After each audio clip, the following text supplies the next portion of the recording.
I would sit in the shanty and drink a few beers, shoot the ball with the guys on the ice.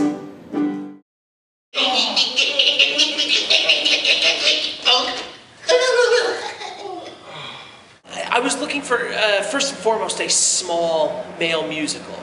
When we were planning the season, we looked at doing 3 musicals, but we knew we wanted to have the one big tentpole musical for the season. But then we were looking for 2 smaller musicals to sort of surround that show. And we wanted one to be female heavy and one to be male heavy. So First Lady Suite was the female piece.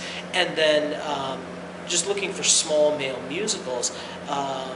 Guys on Ice has been on my radar for 2 or 3 years. And the first song I ever heard from it was actually on, they were doing a story on NPR or something about the American Folklore Theater, where it originated up in Door County. And I heard a snippet of the song, Everything Is New. And I just went, wow, this is a really beautiful song. So I checked out the show, and listening to the show, I was like, well, this is just wacky and funny on so many levels. And so, I enjoyed it from that standpoint. I was, well, this will be a nice, good winter comedy to do. And we had such success with similar shows in the past, and particularly Escanaba and the Moonlight, which audiences loved, and it brought in, a completely different demographic of people that normally would not be coming to see theater. And so looking, at this piece going, okay, it's very similar. And what attracted to me artistically was the fact that, like Escanaba, it's a much deeper story than people will give it credit for, because it's wacky, it's funny, it's about North Woods, Door County sort of, I don't want to say rednecks, because it's got rednecks, but, stereotype. And at first glance, these characters are very much stereotypes at first glance. But the more I spent time with the show and the more I looked at it, this show has a heck of a lot more in common with Waiting for Godot than it does a farce or a spoof or something of that nature.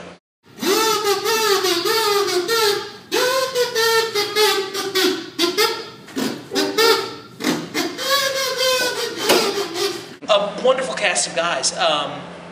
2 of which I've had many shows for me before. Dan Radke, of course, who this I think our 4th show together. Here past the freckle. Right. I adore working with Dan because he's such a nice guy, but he's also a very talented performer. Doesn't like to give himself credit for that, but he's a very good performer. And that's why I shot him with my 30-06, because he had nothing to lose. And of course, Kenny Brown, who's also a local favorite, who anytime you put Ken Brown in anything, you're going to get a fantastic performance. He brings something to the stage that's very special with every role.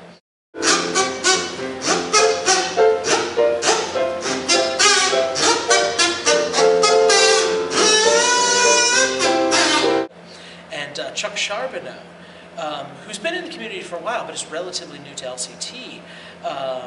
But he's a director of our new improv troupe, the Webernauts. They meet on Saturdays at 2 p.m. and all are welcome to attend. It's a great group. It's fun. That was my plug. Chuck Charbonneau is in the show playing Marv, who I've never done a show with before. So, which do you think is my best side? Well, that's a rough call. Yeah? Yeah. Yeah. Well, yeah. See, you missed a spot shaving there, so maybe the other side. Yeah, okay. Yeah, like this? Yeah, well, yeah. There you go. But he's got some excellent credentials. He's done a lot of theater in a lot of places. He's professionally trained in improv and in acting. And it's just such a breath of fresh air to have new voices and new actors with a lot of experience walk in the door.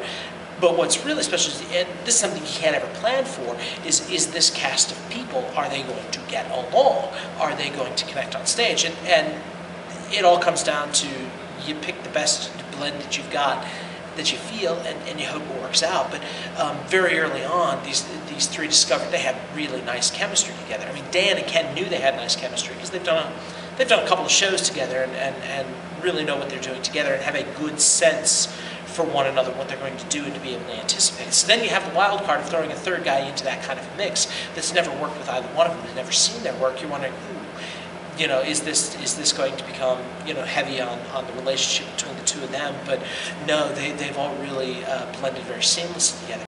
You do enjoy who these characters are because they tell the same damn unfunny jokes that our fathers tell us, that our uncle tells us. By the way, Mark, did you hear the one about the one-armed ice fisherman? He caught a fish that was this big.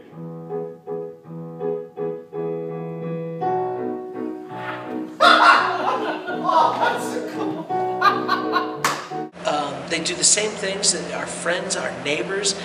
They love the Packers. They hate the Bears. You know, all these things that we know and love, and the people around us exist in them. And so you can't help but fall in love with who these guys are, because these are our fathers and our brothers and our uncles and our neighbors, and even Ernie the Moocher, the guy down the street that borrows our lawnmower and doesn't put gas in it when he's done. We know who these people are, and so there's really a warm affection for these guys because they're well drawn and they're real people, and they're very funny.